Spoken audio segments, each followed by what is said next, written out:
तो जैसा कि आप सभी को पता है, फ्लूइड मैकेनिक्स एंड हाइड्रोलिक्स आपका सब्जेक्ट का नेम है। आज हम बात करेंगे अपने सिलेबस के ऊपर, और सिलेबस में हमने देखा लर्निंग आउटकम नंबर 1, ठीक है, जिसे हम पहले कहते थे यूनिट नंबर 1। तो यूनिट नंबर 1 में हम क्या क्या पढ़ने वाले हैं? वो पढ़ने वाले हम discuss fluid properties of fluid, properties of fluid, fluid की प्रॉपर्टीज। एक मिनट, हवा होती है वो भी, अगर फ्लूइड के एग्जांपल ले तो हवा भी हमारा एक तरह का फ्लूइड ही है।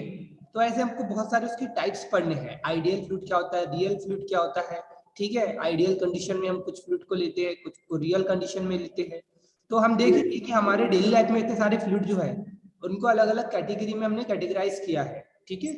और उसी की चर्चा हम यहाँ पे पढ़ेंगे कि किसको क्या कहते हैं, क्योंकि ऐसे तो देखा जाए बहुत सारे फ्लूइड है हमारे आसपास, लेकिन उन सबको एक सिस्टमेटिक तरीके से पढ़ने के लिए उसको हमने क्या किया, अलग अलग क्लास में क्लासिफाई किया है, ठीक है।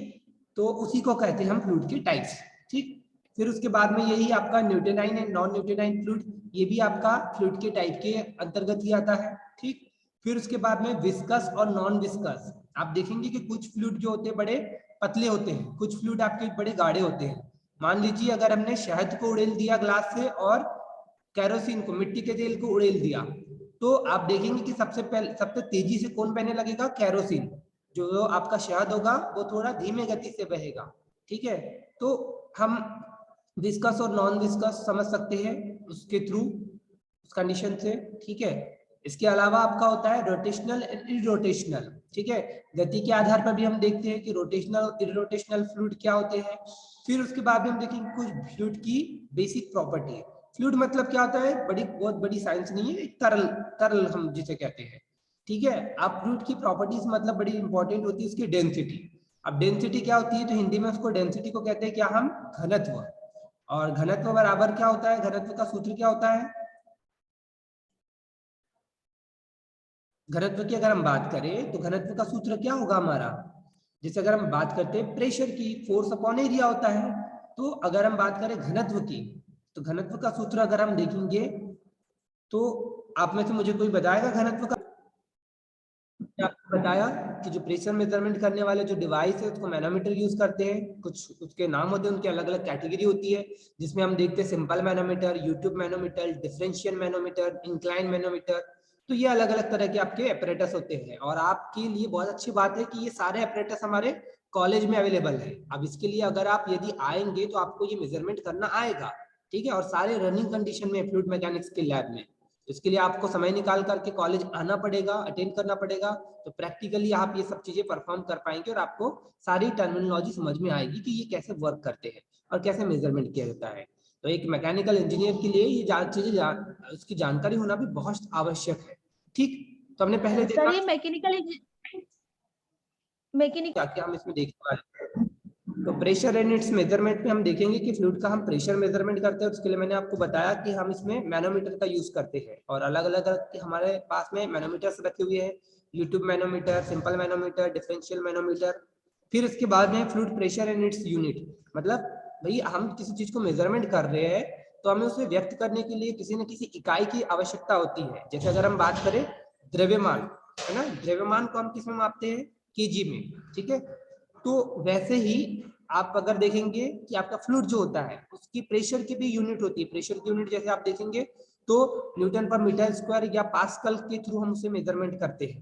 तो ये उसकी यूनिट्स हम देखेंगे कि किस किस प्रेशर को कैसे हम मेजरमेंट करते हैं।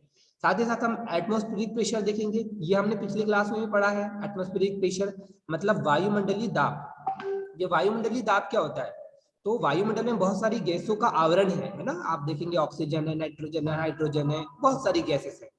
तो वो सारी की सारी गैसेस एक चादर की तरह पृथ्वी के आसपास ढकी हुई है, और उसके द्वारा जैसे हम ठंड में अभी चादर, जितने ज्यादा चादर ओढ़ते हैं उतना वो भारी लगता है। क्यों लगता है? क्योंकि वो चादर हमारे ऊपर प्रेशर अप्लाई करते हैं, है ना, उनका भी कुछ भार होता है। तो वैसे ही गैस हमारे पृथ्वी के आसपास एक चादर की तरह है, और वो भी क्या करती है? अपना भार आरोपित करती है, और उस भार को हम क्या कहते हैं? प्रेशर, ठीक है। तो वो जो लगता है एटमॉस्फेरिक प्रेशर मतलब वायुमंडलीय गैसों के द्वारा जो दबाव लगता है उसे ही हम क्या कहते हैं? एटमॉस्फेरिक प्रेशर के नाम से जानते हैं, ठीक है। इसी तरह हम देखेंगे गेज प्रेशर क्या होता है, वैक्यूम प्रेशर क्या होता है, एब्सोल्यूट प्रेशर क्या होता है, ठीक है। ये अलग अलग आपके प्रेशर के टाइप्स है जो कि हमारे इसमें फ्लूइड मैकेनिक्स में यूज हो गए, क्योंकि इनमें से किसी न किसी को रेफरेंस में लेकर के चलना पड़ता है। ठीक है, अब आगे हम देखेंगे प्रेशर हेड क्या होता है। प्रेशर हेड मतलब जो जो दबाव का जो शीर्ष होता है, अगर हम बात करें वो देखेंगे। इसके साथ ही हम सीखेंगे पास्कल का नियम क्या होता है। पास्कल का नियम, पास्कल ने एक नियम दिया था, जिस नियम के अनुसार बताया था कि यदि आप किसी बंद पात्र में द्रव को रखते हैं, फ्लूइड को रखते हैं, है ना, और उसे किसी भी बिंदु से आप उस पात्र के किसी भी बिंदु से प्रेशर अगर मेजरमेंट करते हैं तो सभी बिंदुओं पर प्रेशर का मान समान होगा। जैसे मान लो कि ये हमारे पास में ग्लास है, ठीक है, इस ग्लास में क्या कर दिया, पानी भर दिया। अब पानी भरने के बाद में ग्लास को कर दिया बंद। अब मैं यहाँ से गड्ढा कर रहा हूँ और यहाँ से प्रेशर मेजरमेंट कर रहा हूँ, तो मान लो 1 एटमॉस्फेरिक प्रेशर आया। इधर से कर रहा हूँ दूसरे साइड से, तो यहाँ भी कितना आएगा, 1 एटमॉस्फेरिक प्रेशर। यहाँ यहाँ यहाँ यहाँ, मतलब इस बंद पात्र की किसी भी जगह पर मैं इसमें एक होल करूँ, है ना, छेद करूँ और प्रेशर मेजरमेंट करूँ, तो सारी जगह मेरे प्रेशर का मान क्या आएगा, समान आएगा। और यही कहता है पास्कल का नियम। बड़े ही सिंपल शब्दों में बताया हमने, तो आप इसको याद रखिएगा कि पास्कल का नियम कहता है किसी बंद पात्र में यदि द्रव रखा हुआ है तो उसके सभी बिंदुओं पे उसकी दबाव का मान समान होगा, लगने वाले दबाव का मान समान होगा। ये है आपका पास्कल का नियम। और इस पास्कल के नियम का बड़े ही व्यापक स्तर पे उपयोग होता है। उसको हम देखते हैं जो आपके हाइड्रोलिक ब्रेक होते हैं, है ना, गाड़ियों में जो ट्रकों में ब्रेक लगते हैं वो हाइड्रोलिक ब्रेकिंग सिस्टम होता है, मशीनों में हाइड्रोलिक ब्रेकिंग सिस्टम होता है। आप ट्रक को मेजरमेंट करने जाते हैं, जो ट्रक होता है उसको हम मशीन, जो वजन तौलने वाली मशीन होती है, किलोवाट होता है, उसको थोड़ी मापते हैं। उसके लिए आप देखते हैं एक अलग से ही बड़ी सी मशीन होती है, धर्म काटा जिसे कहते हैं। वहां जाकर के हम क्या करते हैं, अपने ट्रकों का, बड़ी व्हीकल्स का वेट मेजरमेंट करते हैं। तो वो जो मशीन होती है वो पास्कल के नियम के ऊपर ही कार्य करती है। तो इस तरह से हम समझ सकते हैं कि पास्कल का उपयोग कहाँ कहाँ होता है। जेसीबी मशीन जो होती है, आप सभी ने जेसीबी मशीन देखा है ना, जहां पर हम कंस्ट्रक्शन काम होता है वहां उसको यूज करते हैं। तो वो मशीन भी आप देखिएगा कि मशीन के अंदर बस एक व्यक्ति बैठा रहता है, बस वो लीवर इधर उधर करता है, मशीन पूरा काम कर देती है, हेवी से हेवी। तो वो भी पास्कल के नियम के अनुसार ही काम करता है। ठीक है, फिर उसके बाद हम देखेंगे मैनोमीटर प्रिंसिपल। मैनोमीटर के जो प्रिंसिपल्स क्या क्या होते हैं, इस type, simple and differential manometer. फिर इसके पास्कल के नियम के ऊपर कुछ न्यूमेरिकल सॉल्व करने होते हैं, वो हम सॉल्व करेंगे। फिर डिफरेंशियल मैनोमीटर, उसमें प्रेशर कैसे मेजरमेंट करना है। तो और साथ ही साथ बड़ा ही इंपॉर्टेंट आपका एक प्रिंसिपल है, इक्वेशन है, जिसको हम कहते हैं बर्नौली इक्वेशन। इसका हमारे पास में बड़ी सी मशीन भी है प्रैक्टिकल की, कल आप देखकर आइएगा वीडियो में। बर्नौली ने क्या बताया था, बर्नौली एक साइंटिस्ट थे और उन्होंने एक प्रिंसिपल दिया था, जिसे प्रिंसिपल दिया था, और उसमें एक इक्वेशन निकल करके आया था जिसे हम बर्नौली का इक्वेशन के नाम से जानते हैं, बर्नौली का समीकरण के नाम से जानते हैं। ये जब आप अगले सेमेस्टर में, जब आप फ्लूइड मैकेनिक्स के वाइवा में बैठेंगे, एग्जाम में बैठेंगे, तो ये क्वेश्चन आपसे पूछे जाते हैं कि पास्कल का नियम क्या होता है, बर्नौली का नियम क्या होता है। तो ये आपके लिए बहुत ही इंपॉर्टेंट है, तो ये चीजें हमें पढ़नी है। ठीक है,